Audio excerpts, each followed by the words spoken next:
Mabuhay! Ito ang Balitang Global. Middle East at Europe Edition. Ako si Tony Velasquez. At ako naman po si Doris Bigornia. At itamin sa inyo ang pinakamainit na balita at serbisyo. Para sa mga kapamilya nating sa gitnang silangan at Europa. Narito ang ulo ng mga balita. Sa Germany, binisita ng mga second-generation Pinoy ang tinirhan ni Rizal at ang Rizal Park na ipinagawa sa Germany para madagdagan ang kanilang kaalaman sa buhay ng ating pambansang bayani.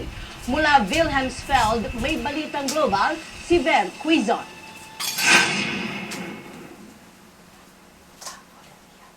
Sa bus pa lang, excited na ang mga Pinoy sa mahigit 3.5 oras na paglalakbay papunta sa Wilhelmsfield. Kaya naman, pagdating sa bahay ni Pastor Ulmer, kung saan tumira si Rizal noong taong 1886 habang nagpa-practice sa University Eye Clinic of Heidelberg, kanya-kanyang pictura ng mga Pinoy.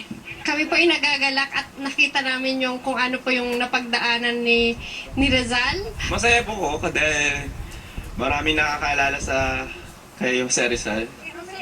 Pati mga Pinoy na dumating noong dekada 70 ay excited din.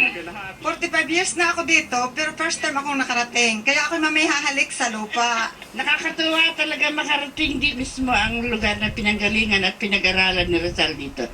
Ipinagmalaki din nila ang kalsada na ipinangalan sa pambansang bayani. Kami po'y lubos na gagalak at sa habang panahon, nagkaroon tayo ng hero na mayroong sariling kalsada at dinadagsa ng mga tao.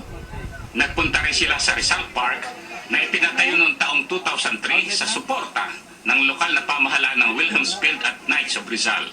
Dapat maging proud ng isang Pinoy dahil tayo po ay kinikilala at kinilala ang ating pambansang bayani dito sa Alemanya. Dito po nagkasama-sama ang mga Pilipino sa pagdalaw sa monumentong pinatayo dito sa Wilhelmsfield. Nakita-kita po kami mga mag-office mates para bisitahin si Rizal. Nung nakita namin na meron pala siyang monument dito and park. So, I think it's one of the first things you need to visit in Germany. Kaya naman, hinihikayat ng mga kabataan ng mga magulang na himukin ng kanilang mga anak na bisitahin ang mga lugar nito para mas makilala pa ng lubusan ang pambansang bayani. Ver Quizon, ABS-CBN News, Wilhelmsfield, Germany.